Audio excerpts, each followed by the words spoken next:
விஜயதாரி madam வணக்கம். நான் பேசுறது கேக்குதா? வணக்கம் வணக்கம். அரசாங்கம் அறிவித்திருக்கக்கூடிய தொடங்கி இருக்கக்கூடிய அந்த திட்டம் இருக்குல்ல, அது 2030 தமிழ்நாடு எப்படி இருக்கணும் அப்படிங்கிறது சம்பந்தமாக மக்களிடம் கருத்து கேட்கக்கூடிய திட்டம். வழக்கத்திற்கு மாறாக ஒரு 50,000 பேரை இதுல கருத்து கேட்கக்கூடிய பணியில் ஈடுபடுத்தப்பட இருக்கிறது அரசாங்கம். ஏதாவது சொல்ல விரும்புறீங்களா இதை பற்றி? சில கனவு திட்டம் சொல்றாங்க. உங்க கனவு என்னன்னு கேக்குறாங்க. கனவாவே தான் இத்தனை வருஷம் இருந்திருக்கு திராவிட ஆட்சியில. இப்பயும் கனவை தான் கேட்டுக்கிட்டு இருக்காங்க. நமக்கு நிஜத்துல எதுவுமே நம்ம பார்க்க முடியல, நிஜத்துல நம்ம எதையும் அடைய முடியலங்கிறத மக்கள் உணர்ந்து இருக்கிறாங்க. சரி, இது வெறும் கனவு தான். இப்பயும் கனவை கேட்கறாங்களே, உங்களுக்கு நிஜத்துல நாங்க என்ன செஞ்சிருக்கோம்னு கேட்கலையே, உங்கள் கனவு என்னன்னு கேக்குறாங்க. சரி, ஆகையால இவங்க நம்ம கனவுகளை வச்சு வியாபாரம் பண்ண பாக்குறாங்களே தவிர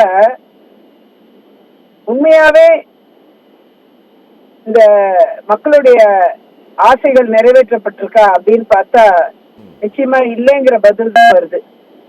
இன்னைக்கு சட்டமன்றத்துல 500க்கும் மேற்பட்ட 110 அறிவிப்புகள் அறிவிச்சாங்க. 255 அறிவிப்புகளை அபிஷியலாவே திரும்ப பெற்றுட்டாங்க. 40 அறிவிப்பு கூட முழுமையா ஜிஓ போட்டு நிறைவேற்றல. மக்களுக்கு கொடுத்த வாக்குறுதிகள் என்ன ஆச்சு? எந்த வாக்குறுதிகளும் நிறைவேற்றப்படல. அடைமொழியா நிறைய திட்டங்களை அடைமொழியா அறிவிக்கிறாங்களே தவிர இது எல்லாமே இவங்க ஊழலுக்கான ஒரு அடிப்படையை மட்டும்தான் உருவாக்கி இருக்காங்க. இன்னைக்கு அண்ணன் எடப்பாடியார் அவர்கள் 4 லட்சம் கோடிக்கான ஊழல் நடைபெற்றிருக்குன்னு சொல்லியிருக்காரு. அதே மாதிரி இன்னைக்கு உலகத்தின் சூப்பர் ஸ்டார் தமிழ்நாடுன்ட்டு முதலமைச்சர் சொல்றாரு. ஆனா ஊழலின் சூப்பர் ஸ்டார் திமுக சொல்ல வேண்டிய கட்டாயத்துல நாம தள்ளப்பட்டிருக்கோம். இத மாதிரி நிறைய ஊழல் பண்ணி நிறைய அவங்க சொந்த குடும்பத்துக்கு சொந்த வீட்டுக்கு எடுத்துட்டு போற அந்த பணங்கள் எல்லாம் இன்னைக்கு மக்களுக்கு கொடுத்திருந்தா கூட அவங்க எவ்வளவோ சந்தோஷமா இருந்திருப்பாங்க. உங்க கனவுகள் என்னன்னு கேட்க வேண்டிய அவசியம் இல்ல. நிஜத்துல நாங்க உங்களுக்கு இது செஞ்சிருக்கோம் சொல்லி பிரச்சாரம் பண்ண முடியும். இவங்களால அந்த பிரச்சாரத்தை மேற்கொள்ள முடியலங்கிறப்போ தெளிவான ஒரு விஷயம் தெரியுது. என்னன்னா இந்த திட்டங்கள் எதுவுமே மக்களை முறையா சென்றடையல.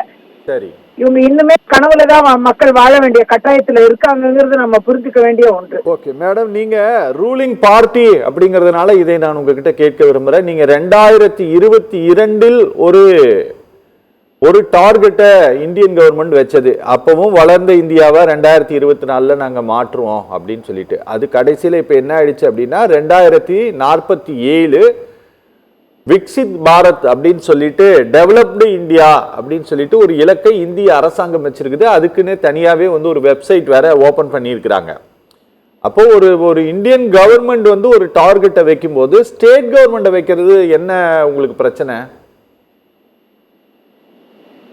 நீங்க விக்சித் பாரத் திட்டம் நீங்க வி.ஜி. ராம்ஜி திட்டத்தை தானே சொல்றீங்க? இல்ல, விக்சித் பாரத் வளர்ந்த இந்தியாவுக்கான ஒரு அறிவிப்பை இந்திய அரசாங்கம் வெளியிட்டிருக்கு. 75 ஆண்டு காலம் முடிந்த போது நீங்க அமிர்த காலம் நீங்க எல்லா மாநிலங்களும் கொண்டாடினது. அத இன்னைக்கு அரசாங்கம் விக்சித் பாரத் அப்படின்னு சொல்லிட்டு நீங்க ஒரு டேக் லைனை வச்சிருக்கிறீங்க. அதுக்கு 2047 நீங்க டார்கெட்டா வைக்கிறீங்க. மொத்த தேசத்தையும் வளர்ந்த நாடாக மாற்றுவதற்கான டார்கெட்டா நீங்க 47 நீங்க நிர்ணயம் பண்ணியிருக்கிறீங்க. அப்போ ஒரு வளர்ந்த மாநிலம் இன்னும் கூடுதலாக என்னென்ன செய்யணும் அப்படின்னு தெரிஞ்சுக்கிறதுக்காக 2030 டார்கெட்டாக வச்சா அது ஏன் இவ்வளவு கடுமையான ஊழல்ல வளர்ந்தது அப்படி இப்படின்ட்டு எல்லாம் விமர்சிக்கிறீங்களே? இல்ல, அதாவது விக்சித் பாரத் திட்டம் இன்னைக்கு வளர்ந்த இந்தியா வளரும் இந்தியா என்று படிப்படியாக நம்ம ஒரு அண்டர் டெவலப் கண்ட்ரியா இருந்தோம் சுதந்திரம் பெற்ற காலத்துல. அப்புறம் டெவலப்பிங் கண்ட்ரி ஆனோம், வளரும் பாரதமா இருந்தோம். இன்னைக்கு வளர்ந்த பாரதமா இருக்கிறோம். அந்த அளவுல உலக நாடுகள் மத்தியில நம்ம பிரசித்தி பெற்ற ஒரு நாடாக மாறி இருக்கோம். இன்னைக்கு ஜப்பான் தாண்டி இன்னைக்கு 3வது இடத்துல நம்ம வரக்கூடிய இடத்துல வந்திருக்கோம். ஜெர்மனியும் தாண்டி இன்னைக்கு 3வது இடத்துல வரக்கூடிய ஆண்டு நம்ம 3வது இடத்துல உலக நாடுகள்லயே வளர்ந்த நாடுகள் பட்டியல்ல 3வது இடத்துல வரப்போறோம். இப்போ நாம இருக்கிறது 4வது இடம். இப்போ மீண்டும் 3வது ஜப்பானை பின்தள்ளி நாம 5வது இடத்துல இருந்து 4வது இடத்துக்கு வந்துட்டோம். இப்போ 3வது இடத்துக்கு வரக்கூடிய இடத்துல நாம இருக்கோம். அப்படி வளர்ந்த பாரதத்தை ஒரு அடிக்கோலாக கொண்டு விக்ஷித் பாரத் திட்டம் பேசப்படுவது என்பது உலக நாடுகள் மத்தியில் நாம் எந்த அளவுக்கு வளர்ந்திருக்கிறோம் என்பதை காண்பிப்பதற்காக. தமிழ்நாட்டுல இருக்க திட்டம் அதெல்லாம் கிடையாது. உங்கள் கனவு என்னன்னு கேட்கறதுக்கோ விக்ஷித் பாரத் உலக நாடுகள் மத்தியில வளர்ந்திருக்கக்கூடிய குறியீடுகளை சொல்றதுக்கும் நிறைய வித்தியாசம் இருக்கு. இது வேற அது வேற. ஒருவேளை நான் அதை நீங்க தெளிவா தப்பா கேட்டுக்கணும்னு நான் நினைக்கிறேன். இல்ல மேடம், எனக்கு என்னன்னா நான் ஏதோ உங்ககிட்ட தப்பா கேட்டுட்டனும் அல்லது நீங்க புரிஞ்சுக்கிற மாதிரி நான் கேட்கலையோன்ட்டு எனக்கே வருத்தமா இருக்கு. ஏன்னா பிரைம் மினிஸ்டர் ஆபீஸ் மக்களுடைய அவர் பேசுறது கேட்டதா உங்களுக்கு காது? ஆமா, கேட்டுச்சு. ஏதோ பதில் இருக்கா? ஆமா, அதாவது நிறைய பதில் இருக்கு. நீங்க கேட்டா போறோம், மக்களுக்கு கேட்கணும். சரி சொல்லுங்க. அந்த அளவுல பொங்கல் பரிசு கொடுத்தாங்க. இந்த கடைசி தேர்தல் ஆண்டுல மட்டும் பொங்கல் பரிசு கொடுக்கறாங்க. 2021 ஜெயிச்சு வந்த பிறகு 21 கொடுக்கல, 22 ஒரு 1000 ரூபாய் கொடுத்தாங்க, 23 கொடுக்கல, 24 ஒரு 1000 ரூபாய் கொடுத்தாங்க, 25 கொடுக்கல, இப்ப 26 3000 ரூபாய் கொடுக்கறாங்க. 3000 ரூபாய் வச்சு பார்த்தா 5 வருஷத்துக்கு 15000 ரூபாய் கொடுக்கணும். மக்களுக்கு இன்னும் நிலுவைத் தொகையா ஏற்கனவே 2000 ரூபாய் கொடுத்துருக்காங்க. 15000த்துல 5000 ரூபாய் கழிச்சா நிலுவைத் தொகை இன்னொரு 10000 ரூபாய் இருக்கு. அதையும் சேர்த்து 13000 ரூபாவா கொடுக்கணும். ஏன் கொடுக்கல? சோ பொங்கல் பரிசு தேர்தல் நேரத்துல தான் கொடுக்குறீங்க. ஆனா கொடுக்குற நீங்க அது 13000 ரூபாய் கொடுக்க வேண்டியதானே? இப்ப நாங்க கொடுத்தோம், சரி பீகார்ல 10000 ரூபாய் கொடுத்தோம்ல, 10000 ரூபாய் மாசம் மாசம் அந்த திட்டம் மத்திய திட்டம். அதான் நான் சொல்றேன்ல, மத்திய திட்டம். நான் பேசிடுறேன், நான் முழுசா பேசின பிறகு நீங்க சொல்லுங்க. அதாவது மத்திய திட்டம் 10000 ரூபாய் திட்டம் 2 லட்சம் ரூபாய் வரைக்கும் அனைத்து பெண்களுக்கும், தொழில் முனையும் பெண்களுக்கும் இது கொடுக்கறோம். தமிழ்நாட்டுல வரவிடல. மத்திய திட்டமா? தமிழ்நாட்டுல வரவிடல நீங்க மேடம். அது மத்திய திட்டமா? ஆமா, நீங்க தப்பா சொல்றீங்களே. அது எப்படி சென்ட்ரல் கவர்மெண்ட் ஸ்கீம் ஆகும்? வந்து 2 லட்சம் ரூபாய் வரைக்கும் எக்ஸ்டெண்டட் ஸ்கீம் 10,000 வச்சு மாசம் மாசம். இப்ப தமிழ்நாட்டுல அதிமுக ஆட்சி வந்தா அந்த திட்டம் வரும். மாசம் 10000 ரூபாய் கொடுக்கற திட்டம் வந்துரும். அது மாதிரி இவங்க வந்து பொங்கல் பரிசையும் முழுசா கொடுக்கல. 13000 ரூபாய் கொடுக்க வேண்டிய பொங்கல் பரிசு நிலுவையோட சேர்த்து கொடுக்க வேண்டியத வெறும் 3000 ரூபாய் கொடுத்து ஏமாத்துறாங்க. அதுவும் மக்களுடைய பணம் தான். அது இவங்க பணம் ஒண்ணும் கிடையாது. ஜனங்களோட காசு, ஜனங்கள்ட்ட இருந்து பிரிக்கிற காசு. ஜிஎஸ்டி கடந்த 10 ஆண்டுல 7 லட்சம் கோடி வந்திருக்கு தமிழ்நாட்டுக்கு. அதே மாதிரி இன்னும் நிறைய விஷயங்கள் தமிழ்நாட்டுக்கு மத்திய அரசு செஞ்சிருக்கு. ரயில்வே ப்ராஜெக்ட்ஸ்ல 2024-25 மட்டுமே 6300 கோடி கொடுத்திருக்காங்க. 22 ஆன்கோயிங் ப்ராஜெக்ட் இப்ப நடந்துகிட்டு இருக்கு. லைக் என்ன மாதிரி ப்ராஜெக்ட்ஸ்னா, புதிய லைன்கள், அப்புறம் காஜ் டபுளிங்கு, கன்வர்ஷனு, இது எல்லாமே ரயில்வே திட்டங்கள் நடந்துகிட்டு இருக்கு. அதே மாதிரி சென்னை மெட்ரோ ரயில் திட்டத்துக்கு பாத்தீங்கன்னா 63000 கோடி கொடுத்திருக்காங்க. இந்த கடந்த ஆண்டுல மட்டுமே 12000 கோடி. அப்படி 24-25 பட்ஜெட்ல 12000 கோடி அலோகேட்டட். அது மாதிரி ஏர்போர்ட் அப்கிரேடு, அது பாத்தீங்கன்னா திருச்சி, கோயம்புத்தூர், இது எல்லாமே எக்ஸ்பான்ஷன் அப்கிரேட் கொடுத்திருக்கோம். அதுல இன்னொன்னு ஸ்கீம் பாத்தீங்கன்னா, இவங்க அம்ருத் திட்டம் கொண்டாந்தீங்களாங்கிறாங்க.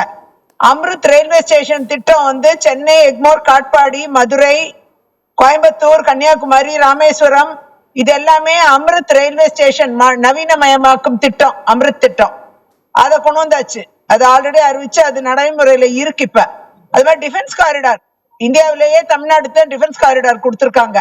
அப்புறம் ரோடு இன்ஃப்ராஸ்ட்ரக்சர் சிஆர்ஐடிபில 8365 கோடி சிஆர்ஐடிபில கொடுத்திருக்காங்க. அது காம்ப்ரிஹென்சிவ் ஸ்கீம்.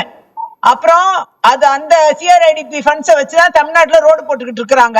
தமிழ்நாடு திட்டம் மட்டும் அந்த பணத்தை வச்சுதான் ரோடு போடுறாங்க. அதே மாதிரி டைடல் பார்க் மதுரையில 350 கோடி டைடல் பார்க், அதே 340 கோடி திருச்சியில அலாட்டடு, அந்த ஸ்கீம் கொடுத்திருக்காங்க தமிழ்நாட்டுக்கு. ஐடி பார்க் 1100 கோடி விளாங்குறிச்சி, கோயம்புத்தூர்ல ஐடி பார்க். அதே மாதிரி பிலிம் சிட்டி பூந்தமல்லி, சென்னை பூந்தமல்லியில 500 கோடி அலாட்டடு பிலிம் சிட்டிக்கு. அது மாதிரி pumped storage hydro power 11500 megawatt தயார் பண்ணக்கூடிய அந்த திட்டத்துக்கு 60,000 கோடி முதலீடு பெற்று தந்திருக்காங்க மத்திய அரசு தமிழ்நாடுக்கு. அப்படி நிறைய திட்டங்கள், இப்ப நான் உங்கள்கிட்ட வந்து ஒரு சில திட்டங்களை மட்டும்தான் சொல்லியிருக்கேன். நிறைய திட்டங்கள் மத்திய அரசு தமிழ்நாட்டுக்குன்னு நிறைய திட்டங்கள் வழங்கி இருக்கு. இப்படி இவ்வளவு திட்டங்களும் கொடுத்தோம். இது விக்ஷித் பாரத் தான், வளர்ந்த இந்தியாவுக்கான, இனி வளரும் இந்தியாவிற்கான, இன்னும் வளர்ந்து கொண்டே இருக்கக்கூடிய இந்தியாவிற்கான திட்டத்தை கொடுத்துட்டு நாங்க பேசுறோம்.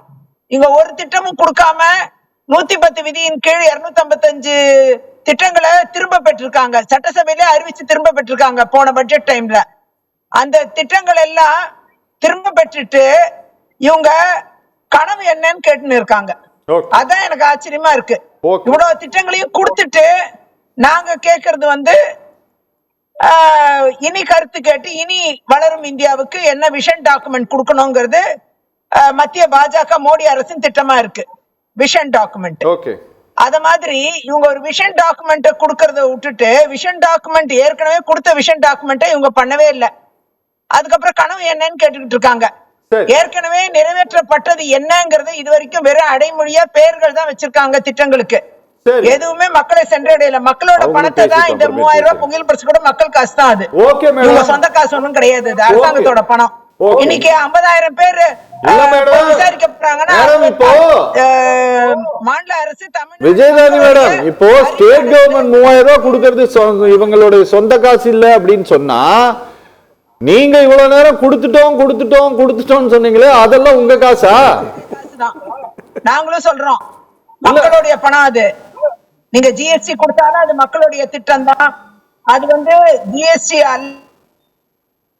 ஸ்கீம்ஸ்ல கொடுத்தா கூட அது எல்லாமே மக்களுடைய நிதி தான். அது மாதிரிதான் இதெல்லாம். ஒன்லி அரசாங்கம் என்ன மாதிரி அரசாங்கம் வந்தாலும் மேனேஜ் பண்றது, நிர்வாகம் சரியா இருக்கா, சரியான நிர்வாகத்தை அந்த அரசு வழங்குகிறதா, அதுதான் ஒரு நிலைப்பாடா இருக்கணும். நிர்வாகம் எவ்வளவு மோசமா இருக்கு, சட்டம் ஒழுங்கு எவ்வளவு மோசமா இருக்கு தமிழ்நாட்டுல, பாலியல் வன்கொடுமை எவ்வளவு மோசமா இருக்கு, இன்னைக்கு பெண்களுக்கு எதிரான குற்றங்கள் எவ்வளவு மோசமா இருக்கு, இதெல்லாம் தான் தமிழ்நாடு அரசாங்கம் கட்டுப்படுத்த வேண்டியது. இவங்க நிர்பயா நிதியில வந்து பணத்தை வாங்கி வச்சுக்கிட்டு அப்படியே தூங்கிட்டு இருக்காங்க. எல்லா இடங்கள்லயும் சிசிடிவி கேமரா போடணும், லோன்லயே இருக்கிற எல்லா பகுதிகளிலும் போடணும், ஆனா எல்லா இடத்துலயும் போடல. அதனால பாலியல் வன்கொடுமை நடந்துகிட்டே இருக்கு. போதை புழக்கம் ஆறா பாஞ்சுகிட்டு இருக்கு. இன்னைக்கு டாஸ்மாக் மூலமா போதை பானத்தை வாங்கி சிறுமிகள் பாளையங்கோட்டையில மது அருந்தி இன்னைக்கு 6 பேர் சஸ்பெண்ட் ஆயிருக்காங்க. அது அரசு பள்ளி மாணவிகள். இது மாதிரி அந்த வீடியோவே வெளியில வந்து ரொம்ப தமிழ்நாடே கேவலப்பட்டுருச்சு. இந்த மாதிரி ஒவ்வொரு சிறுவர்கள் கையில போதைப் பொருள் புழக்கம் அதிகமா இருக்கு. இதெல்லாம் தடுக்கிறதுக்கு இந்த அரசு என்ன செஞ்சுச்சு? சரியான நிர்வாகத்தை செஞ்சாங்களா? இதெல்லாம் தான் கேள்வி. தாய் தந்தை பயந்து வாழ வேண்டிய சூழ்நிலை இருக்கு. என்னை பொறுத்தவரை வளர்ந்த தமிழ்நாடு, வளர்ந்து கொண்டே இருக்கும் தமிழ்நாடு, இனி உங்கள் கனவை நிறைவேற்றுகிறோம். எங்க கனவெல்லாம் வந்து போதை இல்லாத தமிழ்நாடா மாத்துங்க. இதான் எங்க கனவு. உங்களால 5 வருஷம் ஆட்சி முடிஞ்சீங்க, போட்டு போயிட்டே இருக்கிறீங்களே, தவிர குறையல. சரி, நல்லது.